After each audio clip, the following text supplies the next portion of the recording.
Hello friends, welcome to my channel stocks and investment Tamil. இந்த வீடியோவில் நாம் என்ன பார்க்க போகிறோன்னா, ஐடிசி லிமிட்டடோட பிஸ்னஸ் அவுட்லுக் வந்து ஒரு டிப்பாக தெரியுது. ஸோ இதனால் ப்ராஃபிட் புக் பண்ணிடலாமா? 3:1 போனஸ் கொடுத்துருக்காங்க. ஐநாக்ஸ் வின் எனர்ஜி இந்த ஸ்டாக்ல இன்வெஸ்ட் பண்ணலாமா?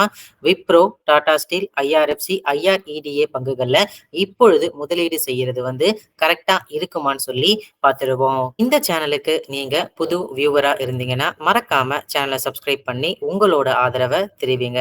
ஆல்ரெடி சப்ஸ்கிரைபரா இருந்தீங்கன்னா உங்களோட ஆதரவுக்கு மிக்க நன்றி. டிஸ்க்ளைமர் என்னன்னு சொல்லி பார்த்தீங்கன்னா, இது முழுக்க முழுக்க எஜுகேஷனல் பர்பஸ் வீடியோ. நாங்கள் செபி ரிஜிஸ்டர் ஃபினான்ஷியல் அட்வைசர் வந்து கிடையாது. நீங்கள் ஒரு செபி ரிஜிஸ்டர் ஃபினான்ஷியல் அட்வைசரை மறக்காம கன்சல்ட் பண்ணணும் ஸ்டாக்ல இன்வெஸ்ட் பண்றதுக்கு முன்னாடி. முதல்ல நாம டாடா ஸ்டீல் பங்குகளை பார்த்துருவோம். இந்த டாடா ஸ்டீல் ஷேர் பிரைஸ் பார்த்தீங்கன்னா கடந்த ஒரு மாசத்துல 6.64% அளவுக்கு ரிட்டர்ன்ஸும், கடந்த 6 மாசத்துல 39.49% அளவுக்கு ரிட்டர்ன்ஸும் கொடுத்திருக்காங்க. நாம இந்த ஸ்டாக்கை பத்தி ஆல்ரெடி பேசியிருந்தோம். இப்ப ரீசெண்ட் டைம்ல 52 வீக் ஹை ஆன ₹170 அளவுக்கு டச் ஆகி அங்கிருந்து ₹4 அளவுக்கு குறைஞ்சு இப்ப ₹166 அளவுக்கு ட்ரேட் ஆயிட்டு இருக்காங்க. இந்த ஸ்டாக்கோட பெரிய சப்போர்ட் எங்க இருக்குன்னு சொல்லி பாத்தீங்கன்னா ₹157 அளவுக்கு இருக்கு. இந்த ₹157 இந்த ஸ்டாக் வந்து பிரேக் பண்ணுச்சுன்னா 150, 140 இல்லைன்னா 135 லெவல் அளவுக்கும் வந்து இந்த ஸ்டாக் போறதுக்கு வாய்ப்புகள் இருக்கு. இது டெக்னிக்கல் பேசிஸ்ல. ஃபண்டமெண்டல் பேசிஸ்ல வந்து பாத்தீங்கன்னா இந்த ஸ்டாக்கோட Q4 ரிசல்ட்ஸ் இன்னும் வந்து வரல. ஸோ இந்த Q4 ரிசல்ட்ஸோட பிசினஸ் அப்டேட் வந்து பாத்தீங்கன்னா ஓரளவுக்கு வந்து இந்த ஆட்டோமொபைல் ரிலேட்டட் ஸ்பேஸும் அதுக்கப்புறம் ரயில்வே ரிலேட்டட் ஸ்பேஸ்லயும் வந்து பாத்தீங்கன்னா இவங்களோட கான்ட்ரிபியூஷனும் அவங்களோட வந்து பாத்தீங்கன்னா பிசினஸும் நல்லா இம்ப்ரூவ் ஆயிருக்கு. நிறைய மெட்ரிக் டன் ஆஃப் ஸ்டீலை ப்ரொடியூஸ் பண்ணியிருக்காங்க. ஸோ ஹையஸ்ட் எவர் ஸ்டீல் ப்ரொடக்ஷனும் இந்த கம்பெனிக்கு வந்து இருந்திருக்கு. அது மட்டும் இல்லாம இந்த யூகேல இந்த எலக்ட்ரிக் ஆர்க் ஃபர்னஸோட இன்ஸ்டாலேஷனும் வந்து ஸ்டார்ட் பண்ண போறாங்க. யூரோ மதிப்புல வந்து 1.25 பில்லியன் அளவுக்கு வந்து இருந்திருக்கு.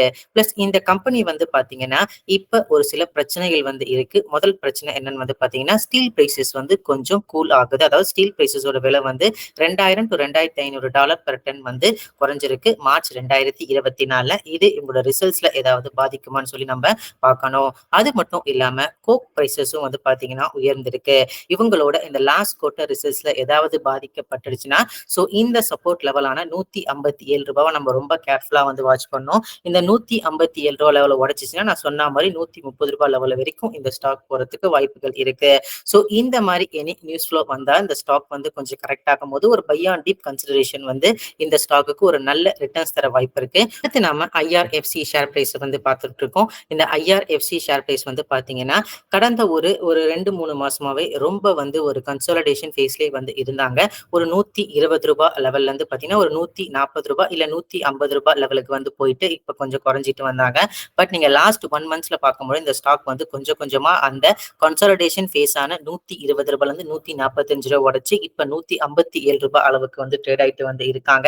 ஸோ டெக்னிக்கலா வந்து பார்க்கும்போது இந்த ஸ்டாக் வந்து ₹188 அளவுக்கு போறதுக்கும் வந்து வாய்ப்புகள் இருக்கு.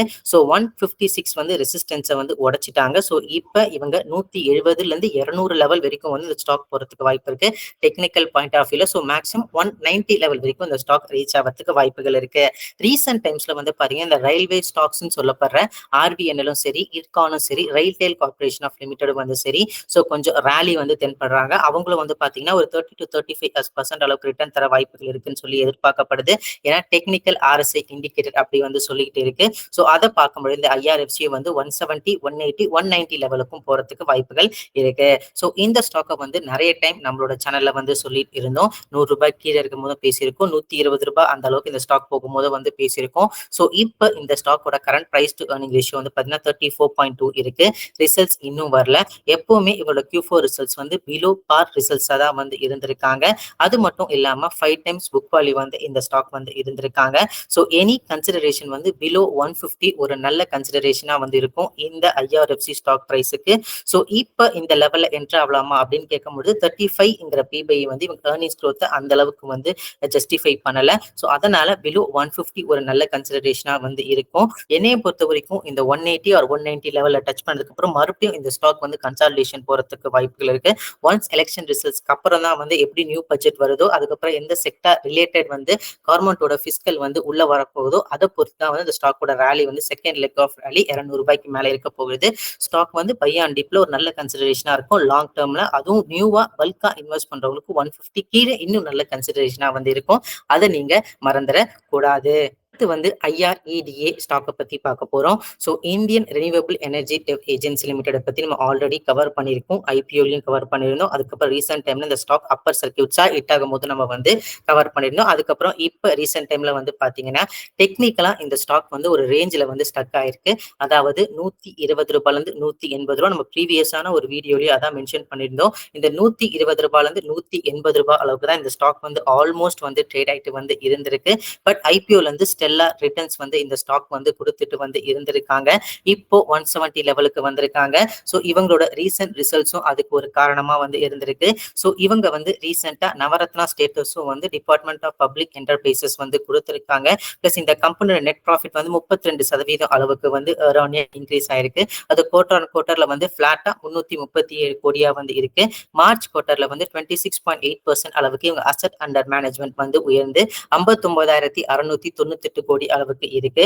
இவங்களோட ஆனுவல் ப்ராஃபிட் ஆஃப்டர் டாக்ஸ் வந்து ஹையா இவங்க ரீச் பண்ணிருக்காங்க. ஸோ 1252 கோடியா வந்து இந்த கம்பெனிக்கு வந்து இருக்கு. ஸோ டெக்னிக்கலா பார்க்கும்பொழுது 120 to 180 லெவல்ல தான் இந்த ஸ்டாக் மேக்ஸிமம் வந்து கன்சாலிடேட் ஆயிருக்கு. ஒன்ஸ் 180 லெவல்ல பிரேக் பண்ணா மட்டும்தான் இந்த ஸ்டாக் வந்து இந்த 52 வீக் ஹையான 214 லெவலுக்கு போறதுக்கு வாய்ப்புகள் இருக்கு.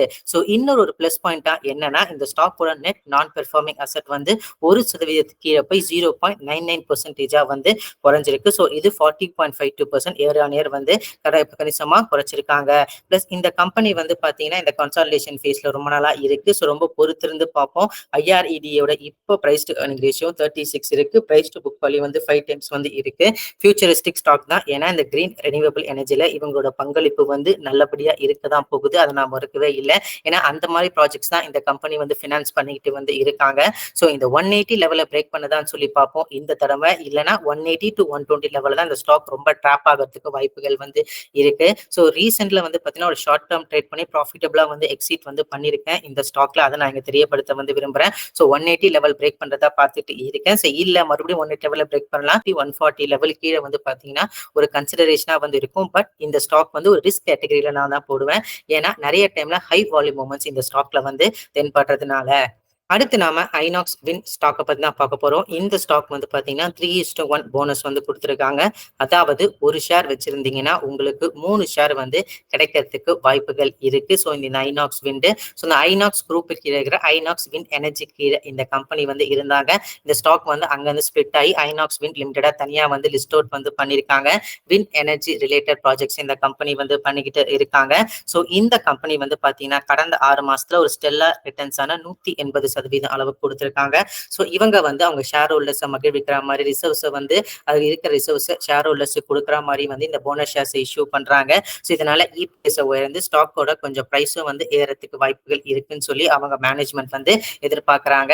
ஸோ இந்த ஸ்டாக் வந்து கிரீன் எனர்ஜில வந்து ஒரு பியூர் பிளேவா அப்படின்னு சொல்லி பாத்தீங்கன்னா இந்த ஸ்டாக் வந்து 2018 இருந்து இப்போ வரைக்கும் வந்து ஒரு லாஸ் மேக்கிங் கம்பெனியா வந்து இருந்திருக்காங்க. இந்த காரணத்தினால கூட இந்த ஸ்டாக் ஐநாக்ஸ் வின் எனர்ஜிக்கு தனியா லிஸ்ட் அவுட் பண்ணாங்களான்னு சொல்லி எனக்கு ஒரு பெரிய கொஸ்டின் வந்து எழுது. பிளஸ் இந்த கம்பெனி வந்து ரீசெண்டா முடிஞ்சு இந்த Q3 ஃபினான்ஷியல் 2024 தான் வந்து ஒரு ப்ராஃபிட் மேக்கிங் கம்பெனியா வந்து இருக்காங்க. அதுவும் ரெகுலர் பிசினஸ் ஆக்டிவிட்டி மூலமா ஒரு 1 கோடி அளவுக்கு இந்த கம்பெனி வந்து ப்ராஃபிட் பண்ணிருக்காங்க. ஸோ இவங்களோட மெயின் பிசினஸ் என்னன்னு வந்து பாத்தீங்கன்னா விண்ட் டர்பைன் ஜெனரேட்டர்ஸை வந்து மேனுஃபேக்சர் பண்ற பிசினஸ். ஆர்டர் புக் வந்து 2575 மெகாவாட் அளவுக்கு ஆர்டர் புக் வந்து வச்சிருக்காங்க. இந்த ஸ்டாக் 1995 கோடி அளவுக்கு ரிசோர்ஸ் வந்து வச்சிருக்காங்க. ஸோ இந்த ரிசோர்ஸ் தான் போனஸ் ஷேர்ஸா வந்து கொடுக்க போறாங்க. ரீசெண்டா கூட 210 மெகாவாட் அளவுக்கு ஹீரோ ஃபியூச்சர் எனர்ஜிஸ்ல இருந்து ஆர்டரும் இந்த கம்பெனி பேக் பண்ணிருக்காங்க. ஸோ போனஸ் ஷேருக்காக இந்த ஸ்டாக்கை வந்து இன்வெஸ்ட் பண்ணலாமா அப்படின்னு கேட்டீங்கன்னா ஃபார் எக்ஸாம்பிள் இப்போ வந்து இந்த ஸ்டாக் ஒரு ₹640 அளவுக்கு ட்ரேட் ஆகுது. So 3:1 bonus. So 4 share divide by வந்து 640 வந்து போட்டீங்கன்னா அரௌண்ட் வந்து ஒரு ₹150 மேல வந்து இருக்கு. பட் இப்பயும் இந்த ஸ்டாக் வந்து பாத்தீங்கன்னா ரொம்ப லெஸ் ப்ராஃபிட் மேக்கிங் கம்பெனி தான். டெப்ரிசியேஷனும் சரி, ஃபினான்ஸ் காஸ்டும் சரி இந்த கம்பெனி அதாவது ஹை இன்ட்ரெஸ்ட் ரேட்ல வந்து இது ரெண்டுமே இந்த கம்பெனியை பாதிச்சுட்டு வந்து இருக்கு. Capital intensive business. ஸோ இப்பயும் இந்த வேல்யூவேஷன்ஸ் வந்து பாத்தீங்கன்னா கிடையாது. ஏன்னா இவங்க லாஸ் மேக்கிங் கம்பெனியா வந்து இருக்காங்க. ஸோ ரிஸ்க் எடுக்கிற அந்த மாதிரி இன்வெஸ்டருக்கு வேணா இந்த ஸ்டாக் வந்து பொருந்தும். ரிசல்ட்ஸ் எப்படி இருக்குதுன்னு வந்து பார்ப்போம். இந்த Q4 ரிசல்ட்ஸ் இன்னும் ப்ராஃபிட்டபிளா இருக்காங்களா, இல்ல அந்த ப்ராஃபிட் குறைஞ்சு இன்னும் லாஸ் மேக்கிங் கம்பெனியா வந்து போறாங்களா சொல்லிட்டு. பட் கடந்த 5 வருஷம் டேட்டால ஒரு லாஸ் மேக்கிங் கம்பெனியா வந்து இருக்காங்க. நெகட்டிவ் இபிஎஸ் இருக்கிற கம்பெனியா இருக்காங்க. போனஸ் ஷேர், ஃபியூச்சர் ஸ்டாக் அப்படின்னு சொல்லி இன்வெஸ்ட் பண்ணும்பொழுது இந்த ஸ்டாக்ல ரிஸ்க்கும் இருக்குன்னு சொல்லி நீங்க மனசுல வச்சுக்கணும். அடுத்து வந்து முக்கியமான டாபிக்கான ஐடிசி ஷேர் பிரைஸை வந்து பார்க்க போறோம். இந்த ஐடிசி ஷேர் பிரைஸ் வந்து பாத்தீங்கன்னா 420 ரூபாயிலிருந்து 430 ரூபா அளவுல ரொம்ப நாளா வந்து ஒரு ஸ்டஃப் கன்சாலிடேஷன்ல வந்து இருக்காங்க. சில சமயம் 410 ரூபாய் அளவுக்கு கூட போனாங்க. பேட் விற்கும் பொழுது நான் இன்னும் கீழே போவாங்க அதுன்னு எதிர்பார்த்தேன். இந்த 400 ரூபாய் வந்து இந்த ஸ்டாக்குக்கு ரொம்ப ரொம்ப பெரிய சப்போர்ட்டா வந்து இருக்கு. இந்த 400 ரூபாய் வந்து பிரேக் பண்ண மாட்டேங்கிறாங்க. 50 வீக் லோவை கூட பாருங்க 399.35 ருபீஸா தான் வந்து இருக்காங்க. இப்போ 440 ருபீஸ் வந்து இருக்கு. ஓவராலா FMCG பிசினஸ் வந்து பாத்தீங்கன்னா டாடா கன்சூமர் லிமிடெட் ப்ராடக்ட்ஸ் எடுத்து பார்க்கும்போது கூட அந்த அளவுக்கு வந்து இல்ல. சோ அவங்களோட ப்ராஃபிட் growth வந்து இந்த ரூரல் டிமாண்டால கொஞ்சம் பாதிக்கப்பட்டிருக்கு. ஐடிசியோட Q4 ரிசல்ட்ஸ் வந்து வரல. ஐடிசியோட Q4 ரிசல்ட்ஸோட எதிர்பார்ப்பு என்னன்னு சொல்லி பாத்தீங்கன்னா இவங்களோட சிகரெட் வால்யூம் பிசினஸ் நல்லா ஸ்டேபிளா இருக்க வாய்ப்புகள் இருக்கு. அது மட்டும் இல்லாம வந்து பாத்தீங்கன்னா இவங்களோட வந்து ஐடிசி ஹோட்டல் பிசினஸும் நல்லா கொஞ்ச அளவுக்கு ப்ராஃபிட் growth கொடுக்க வாய்ப்புகள் வந்து இருக்குன்னு எதிர்பார்க்கப்படுது. ஆனா இந்த ஸ்டாக்கோட FMCG வந்து ஃபிளாட் growth ஆகவும் அக்ரிகல்ச்சர் பேப்பர் பிசினஸ் வந்து கொஞ்சம் டீக்ரோத் காண்றதுக்கும் வாய்ப்புகள் இருக்குன்னு சொல்லி எதிர்பார்க்கப்படுது. சோ இதனால எனி புல் பேக் நினைச்சுன்னா ஸ்டாக் வந்து பாத்தீங்கன்னா ஒரு நல்ல பையிங் ஆப்பர்ச்சுனிட்டி வந்து இருக்கும். இப்ப FMCG செக்மெண்ட்ல வேல்யூவேஷன்ஸ் எடுத்து பார்க்கும்போது ஒரு கன்சிடரபிள் வேல்யூவேஷன்ஸ் எல்லாம் வந்து இருக்காங்க. இந்த 400 லெவல உடைக்காத வரைக்கும் ஸ்டாக் இன்னும் கீழே போறதுக்கு வாய்ப்புகள் இல்ல. 400 ரொம்ப ரொம்ப பெரிய சப்போர்ட்டா வந்து பாத்தீங்கன்னா இந்த ஸ்டாக்குக்கு வந்து இருக்கு. சோ இந்த மாதிரி ஏதாவது வந்து மார்ஜின் ஸ்டிப் ஆச்சுன்னா அனலிஸ்ட் எதிர்பார்க்கிற மாதிரி ஸ்டாக் கொஞ்சம் கரெக்டாக வாய்ப்புகள் இருக்கு. சோ இந்த ஸ்டாக் நம்ம தம்ப்லைன்ல என்ன போட்டிருந்தோம்னா ஐடிசில ப்ராஃபிட் புக் பண்ணலாமா அப்படின்னு சொல்லி போட்டிருந்தோம். வந்து பாத்தீங்கன்னா எந்த ஒரு ஸ்டாக்ல ப்ராஃபிட் புக் பண்றது வந்து கரெக்ட் தான். அதை நான் தப்பே வந்து சொல்லல. அது வந்து முக்கியமான இந்த காரணங்களா இருக்கான்னு சொல்லி ஒரு லிஸ்ட் வந்து எடுத்து வச்சுக்கோங்க. அதாவது ஒரு ஷார்ட் டேர்ம் கோல்ஸ் உங்களுக்கு இருந்துச்சுன்னா அப்ப நீங்க ப்ராஃபிட் புக் பண்ணலாம். இல்ல எமர்ஜென்சி ஃபண்ட்ஸ் தேவைப்படுது அப்ப நீங்க ப்ராஃபிட் வந்து புக் பண்ணலாம். இல்லைன்னா வந்து பாத்தீங்கன்னா ஐடிசி வந்து இன்னும் கொஞ்சம் போறதுக்கு வாய்ப்பு இல்லை. ஏன்னா வந்து ரூரல் டிமாண்ட் அவுட்லுக் கொஞ்சம் கம்மியா இருக்கு. FMCG பிசினஸ் பிக் ஆகலாம். மார்ஜின்ஸ் கொஞ்சம் கரெக்ட் ஆச்சுன்னா ஸ்டாக் கொஞ்சம் கீழே விட வாய்ப்பு இருக்கு. எனக்கு நிறைய ப்ராஃபிட் வந்து இருக்கு. 100% ப்ராஃபிட் இருக்கு. 150% ப்ராஃபிட் இருக்கு. அதனால போட்ட அமௌண்ட்டை மட்டும் எடுக்க போறேன் அப்படி நினைக்கும் போது வந்து பாத்தீங்கன்னா உங்களுக்கு பெட்டர் இன்வெஸ்ட்மெண்ட் ஆப்பர்ச்சுனிட்டி இருக்கு. அதாவது நான் வந்து கோல்டு பீஸ் வாங்க போறேன், இல்ல ஃபார்மா பீஸ் வாங்க போறேன் அப்படின்லாம் வந்து பாத்தீங்கன்னா ஒரு ஸ்டாக் வந்து ரொம்ப நாளா வந்து நல்லா போயிட்டு இருந்துச்சு. இப்ப வந்து பாத்தீங்கன்னா நல்ல வேல்யூ பைல இருக்கு. அந்த மாதிரி பெட்டர் இன்வெஸ்ட்மெண்ட் ஆப்பர்ச்சுனிட்டி இருக்கு அப்படி. சோ இந்த மாதிரி ஏதாவது காரணங்கள் இருந்தா நீங்க ப்ராஃபிட் புக் பண்ணலாம். அடுத்து நாம விப்ரோ லிமிடெட் வந்து பாத்துருவோம். ரீசெண்டா கூட விப்ரோ லிமிடெட் பத்தி நம்ம வீடியோ வந்து போட்டிருக்கோம். எந்த ஸ்டாக்ஸ் ஐடி ஸ்டாக்ஸ்ல வந்து வாங்கலாம்னு சொல்லிட்டு அதுக்கு ஏத்த மாதிரியே வந்து பாத்தீங்கன்னா இந்த ஸ்டாக்கோட வந்து ரீசெண்ட் ரிசல்ட்ஸும் வந்து வந்திருக்கு. சோ இந்த ஸ்டாக் வந்து பாத்தீங்கன்னா 513 ரூபாய் அளவுக்கு பிப்ரவரி மாசம் ட்ரேட் ஆன இந்த ஸ்டாக் ஒரு 70 ரூபாய் அளவுக்கு வந்து கீழே விழுந்து இப்ப 465 ரூபாயில வந்து ட்ரேட் ஆயிட்டு வந்து இருக்காங்க. இவங்களோட ரீசெல் ரிசல்ட்ஸும் வந்து பாத்தீங்கன்னா அந்த அளவுக்கு வந்து இல்ல. சோ முக்கியமா இந்த ஸ்டாக் வந்து கைடன்ஸ் என்ன கொடுத்திருக்காங்கன்னா ஃபினான்ஷியல் 2025 லைக் இன்ஃபோசிஸ் வந்து 1 to 3%, அசென்ச்சர் வந்து பாத்தீங்கன்னா 1 to 3% கொடுத்திருக்காங்க. இவங்க வந்து -1.5% வந்து 0.5% இருக்கு. கான்ஸ்டன்ட் கரன்சி டேர்ம்ஸ்ல வந்து கொடுத்திருக்காங்க. மேனேஜ்மெண்ட்டும் வந்து பாத்தீங்கன்னா இன்னும் கொஞ்சம் இப்ப ரீசெண்டா CEO மாத்திருக்காங்க. சோ அது எப்படி போக போகுதுன்னு சொல்லி கொஞ்சம் எதிர்பார்ப்பு வந்து இருக்கு. 1 இயருக்கு வந்து நெகட்டிவ் growth தான் இருக்கும்னு சொல்லி எதிர்பார்க்கலாம். இல்லைன்னா வந்து 0.5% growth எதிர்பார்க்க போறாங்க. இந்த 1 இயர்ல ஆம்பிள் ஆஃப் ஆப்பர்ச்சுனிட்டிஸ் வந்து விப்ரோ கொடுக்க வாய்ப்பு இருக்கு. வந்து கொஞ்சம் டைம் கொடுத்து அந்த ஸ்டாக் நல்லா ரிட்டர்ன்ஸ் தர வாய்ப்பு இருக்கு. பட் கொஞ்சம் நியர் டேர்ம்ல பிரஷர் வந்து இந்த ஸ்டாக்கு வந்து தென்படும். அதை நீங்க மனசுல வச்சுக்கணும். எல்லாமே வந்து பாத்தீங்கன்னா என்னோட பர்சனல் வியூ. நீங்க இந்த மாதிரி ஸ்டாக்லயோ ஐபிஓலயோ இல்லைன்னா வந்து மியூச்சுவல் ஃபண்ட்ஸ்லயோ எதுல இன்வெஸ்ட் பண்றதுக்கு முன்னாடி ஒரு சிபில் ரிஜிஸ்டர் ஃபினான்ஷியல் அட்வைசர் நீங்க மறக்காம கன்சல்ட் பண்ணுங்க. நான் சிபில் ரிஜிஸ்டர் ஃபினான்ஷியல் அட்வைசர் வந்து கிடையாது.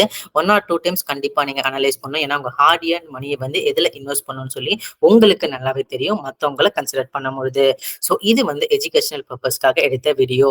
தேங்க்ஸ் ஃபார் வாட்சிங் ஸ்டாக்ஸ் இன்வெஸ்ட்மெண்ட் தமிழ் சேனல். இந்த வீடியோ பிடிச்சிருந்தா லைக் பண்ணுங்க. ரெகுலர் வீடியோ அப்டேட் பெல் ஐகானை கிளிக் பண்ணுங்க. மறக்காம ஸ்டாக்ஸ் இன்வெஸ்ட்மெண்ட் தமிழ் சேனலை சப்ஸ்கிரைப் பண்ணுங்க.